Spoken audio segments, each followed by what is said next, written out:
Alright, so I'm going to talk about Raw. I don't expect this video to be very long because Raw decided to go back to the drawing board, and that last week was a little too much. Last week was a little bit too exciting. It was a little bit too fun. So they decided that they wanted to give us the Raw that we were used to, and that's what they did. So, what do we get in this show? Because it was kind of a weird show. Throughout the night, we had promos that they said they were doing live-ish. Like Roman Reigns cuts a promo, and it's interspersed with all these clips of him spearing people and different things like that, and just showing the dominance of Roman Reigns. Okay, whatever, sure. And Samoa Joe supposedly gives his response. He's like, "Tonight you heard Roman Reigns talking about how he's the big dog, but I'm gonna tell you about who I am." And it's all these clips of Samoa Joe taking out people and choking them out, and it just really seemed disconnected from like the live aspect of the show, even though it was like claiming to be live. Like, tonight Roman told you about this, and I'm going to tell you about this, but it like felt really not live. I don't know a better way to describe it. It just felt really disconnected. At the top of the show, Kurt Angle gives this babyface shout out to Pittsburgh, PA, because you know that's where he's from. And as he's about to leave, surprise, Brock Lesnar shows up. So you think something exciting is about to happen because Brock Lesnar's in the building.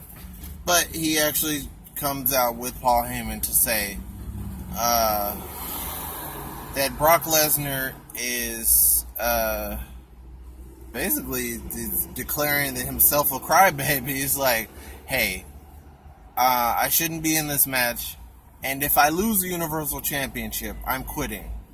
Like, I'm leaving the WWE, and Paul Heyman says he's leaving too. I feel like that's the bigger loss if like Paul Heyman actually decides to bounce with Brock Lesnar. That's not something we want to see at all. So,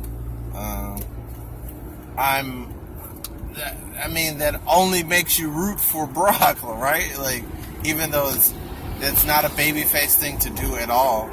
It's to be like, you know what, if I lose, I'm taking my ball and going home. But you don't want to see Paul Heyman disappear. And maybe it's not even for what Paul Heyman is now, but it's for his potential. There's always the idea of like the Paul Heyman guy having that rub, becoming like a real legit thing. But so far, aside from Brock Lesnar, that hasn't really been a realistic rub for anybody. Like Cesaro was once a Paul Heyman guy, and that sounds good on your resume, but like he's in a tag team now. And it's not. I mean, he's doing well in the tag team. He's the champion, but that was in no way a result of this Paul Heyman situation, which is like just grinding and working and paying your dues. Like Curtis Axel was a Paul Heyman guy. He's also in a tag team type situation now with the Miztourage. Also, I'm going to be going all over the place as far as timeline is concerned, because I'm just talking about things in the order that I remember them. So, speaking of the Miztourage, they've clearly transitioned a couple of feuds. I mean, The Miz and the Miztourage were clearly the reason for Seth Rollins and Dean Ambrose getting back together, but they decided they wanted to change that in 2 segments. I mean, it was a couple. It may have been 3 or 4 overall throughout the night. But, okay, so we see that this Shield reunion is ongoing, and now it's beyond the idea of like, okay, you need it back up against The Miz. They're not even interacting with The Miz this episode.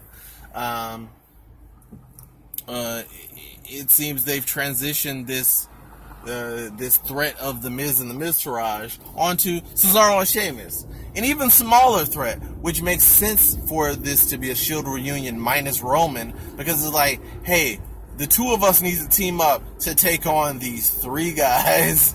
That didn't really make sense, because that only asked the obvious question of, like, where the hell is Roman? Why doesn't he have your back? But they clearly didn't intend on bringing Roman into this story, so they just pared the threat down to something manageable. It was like, maybe we should get two guys. So I feel like this is a better option of Cesaro and Sheamus instead of the Miztourage, because, like, obviously, like, Curtis Axel and Bo Dallas were not, like, a viable threat in the first place. Like, the Miz was fine, but the selection of the Miztourage was not the best, so that didn't really make this Shield reunion an exciting one. It's like, oh, we really want to see them team up to beat these jobbers. So Sheamus and Cesaro are a step up from that. Not a very high step up, but they are a step up. So we've seen in that match that that Seth Rollins has with Cesaro. I mean, no, it was with Sheamus. He gets a quick roll-up pin, I believe. So that turns into a beatdown by both of them. Dean Ambrose was not quick to come out at all. He let him get beat up, and they were pretty much done with him. And then they decided to come back for round 2, and that's when Dean Ambrose interfered. But it was like too late, because it wasn't smart. You'd be like, you let your friend get beat down, so then you come out when it's gonna be 2-on-1 again, because they've taken out your friend. Like, he's totally out of the picture. So it's like, you haven't evened the odds at all. You've just come out to get jumped as well.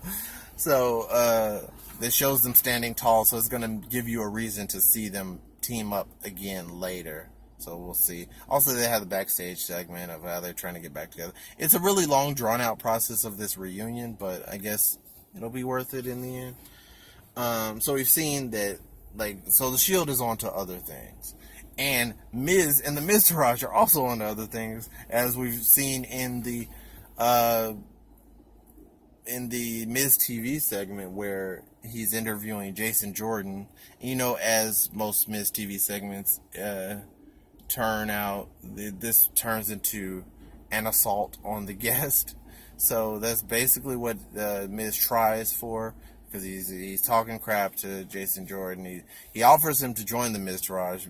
He says nah, and then he starts talking crap about his dad, Kurt. So he gets offended by that, and then a brawl breaks out pretty much, and then he tosses the Miz into the Miztourage via belly to belly suplex. So that was cool. Overhead belly to belly into the jobbers. What else was there? There was a triple threat match of Samoa Joe, Braun Strowman, and Roman Reigns. This match was it was exciting towards the end, as these matches often become. I mean, they got into full gear pretty quickly, so like I say, it wasn't a super long match, but they did have a lot of high energy stuff going on, so they got to This Is Awesome chants pretty soon into the match. They knew what they were aiming for, so I thought it panned out well. The match was it kept my attention for the most part. There was a segment with Bray Wyatt, and as most segments with Bray Wyatt go, it hit double time to speed it up, and then we hear the pulsation of Finn Balor's music. I thought he was going to come out as the Demon right there, but I'm so glad he didn't, because this was better. So it adds that element of spoopiness to Finn Balor without him having to go full demon all the time. So I like that. He just, like, this is what I saw somebody posting on social media. Like, also Finn Balor can teleport now too, because it was basically what he did. Is like, and then he was just there, basically in Bray Wyatt pose. So I like how he just didn't face him at all, and then as he comes to approach him, he does the Pele kick, basically. So I enjoyed that. I like them making Finn Balor a threat to Bray Wyatt without having to use that demon character like right off the bat. So it gives you time to build up to that. So maybe they're gonna have one full match with him as regular Finn Balor. Then he upgrades to demon if he doesn't get the job done that first time. So we'll see. Maybe this means Bray Wyatt is gonna finally get a win. Although like he gets wins, but it's like they're not memorable. Okay, so what else did we have on here? I'm not gonna mention anything that bored me, so don't look out for that. Okay, so there was a match with Bayley versus Nia Jax. I like the underdog story that was being told in this match. There was a lot of selling on the part of Bayley, and she did well with that. And I think that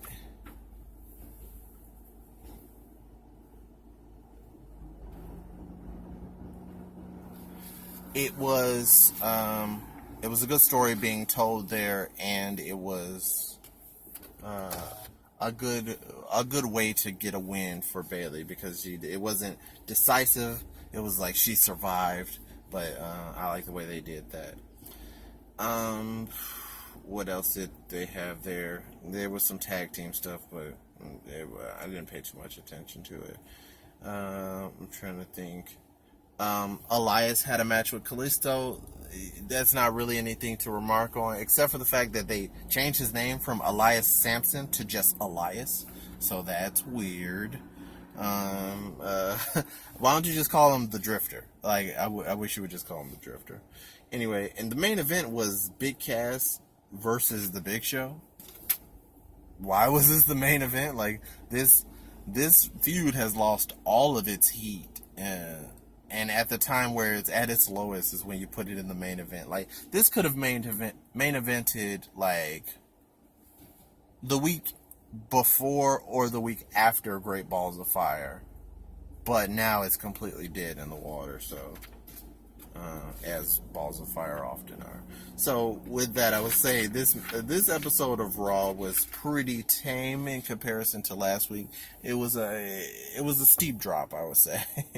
So hopefully they get back on track next week. We will see. I'm not sure. But with that, I would say, let me know in the comments what you thought of this episode of Raw. Did you enjoy it? Was there any nuggets that I missed out on? Let me know in the comments. And if you liked my video, give it a thumbs up and subscribe if you want more. Help me get to 150 subscribers. I have a pretty good channel. I do reviews, movie reviews, TV reviews. I post a podcast. I have a video on this channel every day of the week. So subscribe and hit the notification bell so you don't miss anything. So with that, I will say thanks for watching, and that's all you get for today.